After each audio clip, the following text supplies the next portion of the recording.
السلام عليكم ورحمة الله تعالى وبركاته، والصلاة والسلام على رسول الله. مرحبا بكم مع صفات نور هديل. اليوم حنحضر معكم هليلات جوز الهند. هذه الوصفة اقتصادية سهلة، تحضروها إن شاء الله، مناسبة للأيام المقبلة، أيام العيد.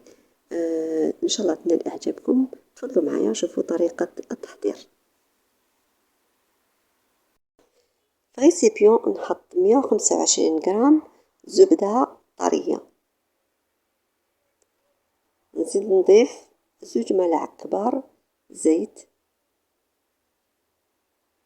أيضا عندي كاس إلا الربع سكر، فانيليا حطوا سائلة ولا بودرة اللي موجود عندكم. أيضا نزيد نضيف برش الليمون، نكسر 2 حبات بيض يكونوا بدرجة حرارة الغرفة، ونبدأ نخلط جميع المكونات. هكذا خلطتهم حتى يتمزجوا مليح. نزيد نحط 2 ملاعق كبار ماء الزهر،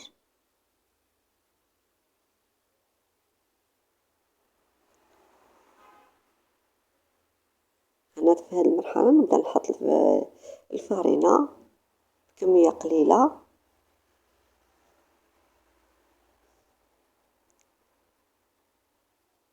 نحط نص كيس خميرة كيميائية، نص باكي فقط.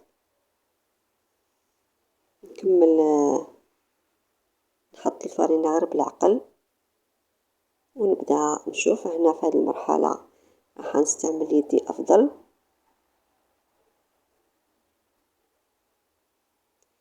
هكذا باش نقدر نعرف القوام تاع العجين.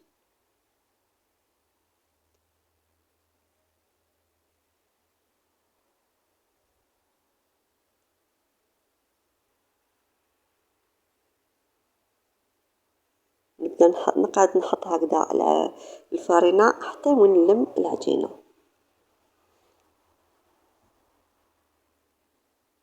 العجينة لازم تكون طرية كما راكم تلاحظوا.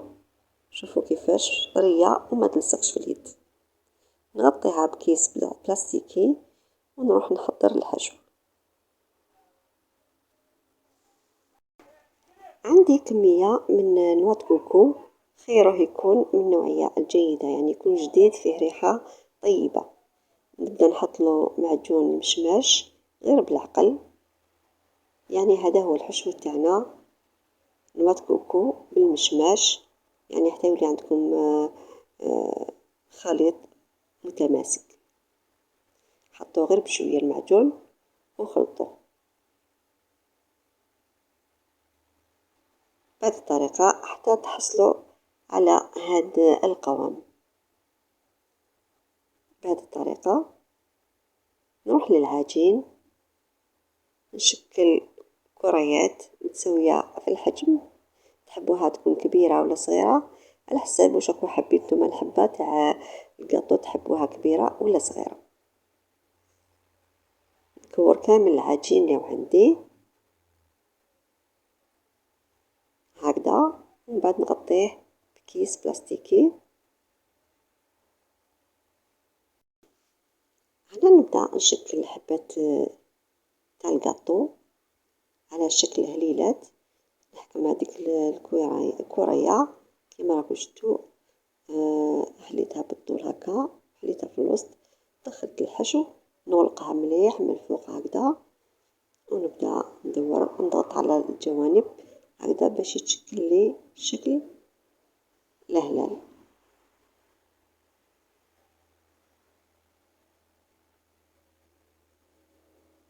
هكذا ناخذ القطعة نحلوها بالطول على شكل خربوش، نديرو فتحة في الوسط، نديرو الحشو،